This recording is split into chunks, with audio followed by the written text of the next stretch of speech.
What's going on, guys? I'm back with another video and I got my hair cut.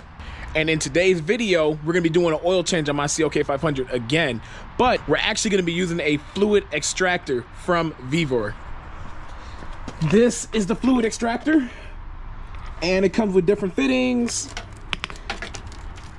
different lines. Obviously you're gonna use the skinny line. I'll show you guys in a second. And it's very simple. This one you can use a vacuum or an air compressor, or you can manually do it. I'm gonna show you guys manually. Next video or next short, I'll show you guys a vacuum, but right now I'm gonna show you guys manually. And believe it or not, I actually got this off of Temu, and it was a lot cheaper on Temu, and it's an official Vevor brand.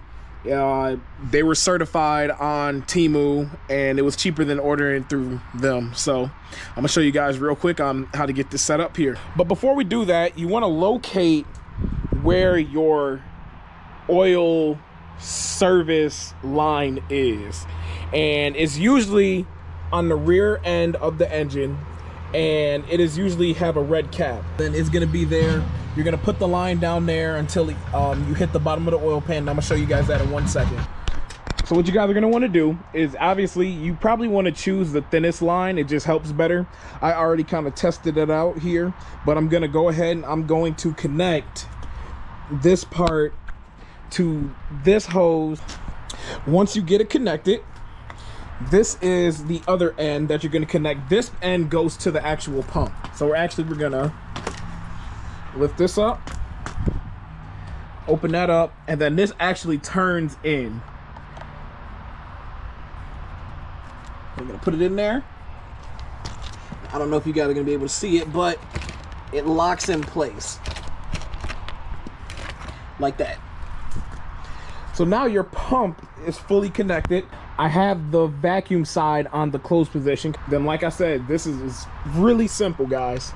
So you're gonna take this off, feed your line down there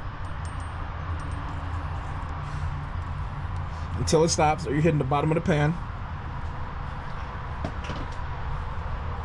Sorry guys, I had to move the extractor over. And see, I'm at the bottom. You can kind of hear it. Obviously you guys can't hear it, but when you're doing it, you can hear it. And then all we're gonna do is start a vacuum.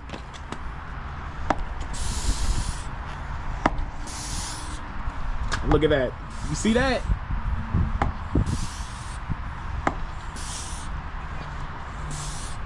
Look at that.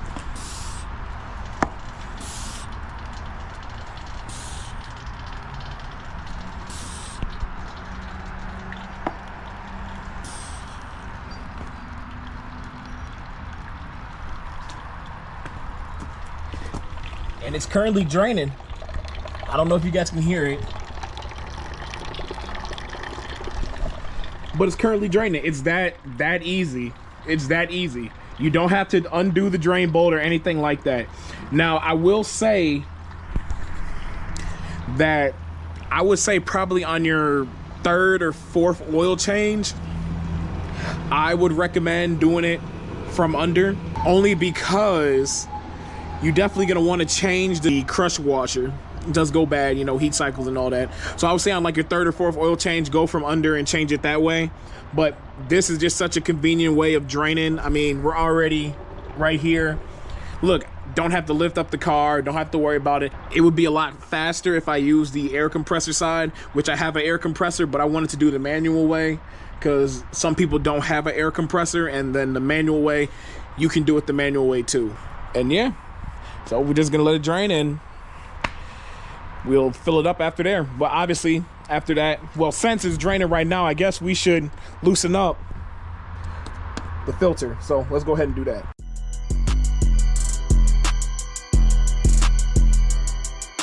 Hey, Rich, this crazy.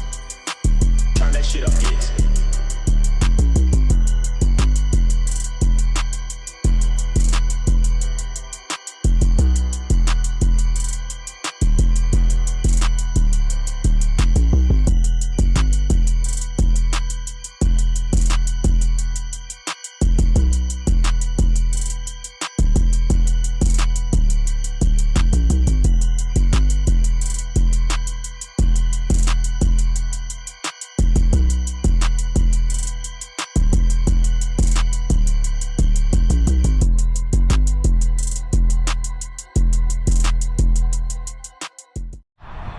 So currently there's no more fluid. I already drained some out, and if I go ahead and I pump, as you guys can probably hear it, it's no more fluid. It's like draining air at this point. What we're gonna do is actually, you can release the air by doing this, by opening that, and then it releases the air in the vacuum. Then you can close it back up, and then we're gonna disconnect this.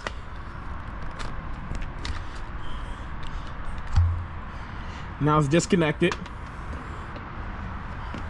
and then we're gonna go ahead and then we're gonna drain this. Drain the rest of that. The only thing that's really left to do is take this line out, put the cap back on, and then fill it.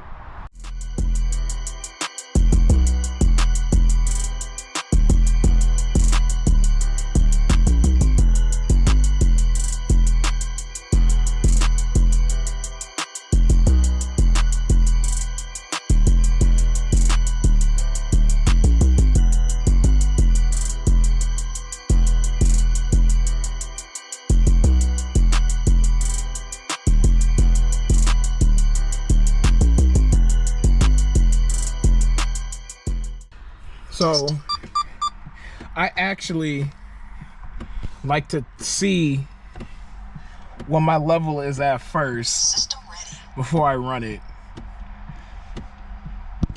So engine level is okay.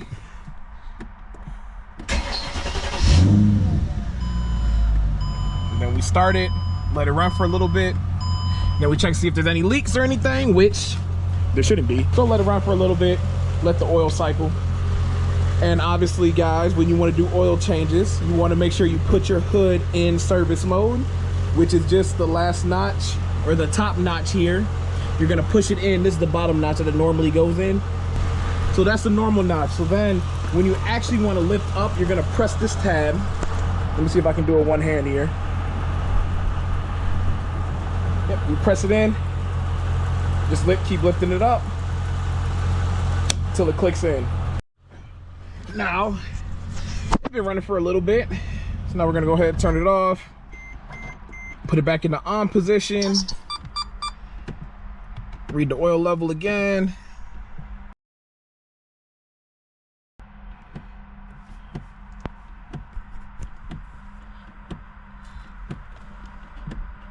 There we go. Man, this digital stuff, man, it be taking a minute, man. But there we go, guys. It's that simple, that easy. It's less messy. Obviously, you guys saw, you do everything from up top. I didn't have to get on the ground one time. Yeah, I got my hands dirty, but that was only just to change the filters. Nothing bad at all. It's that easy. And just to be clear with you guys, yes, get a fluid extractor. It makes life so much easier. It makes oil changes so much easier, guys. Like, I promise you, like, the fact that I don't have to get on the ground and do the oil change, do everything up top, it is so nice. And you can only do this on cars where the oil filter is on the top. You can't do it on any other car. Most Mercedes, a lot of German cars, you can do the oil filter up top, but there's other brands that do the same thing. Any brand that has the oil filter up top, you can do it.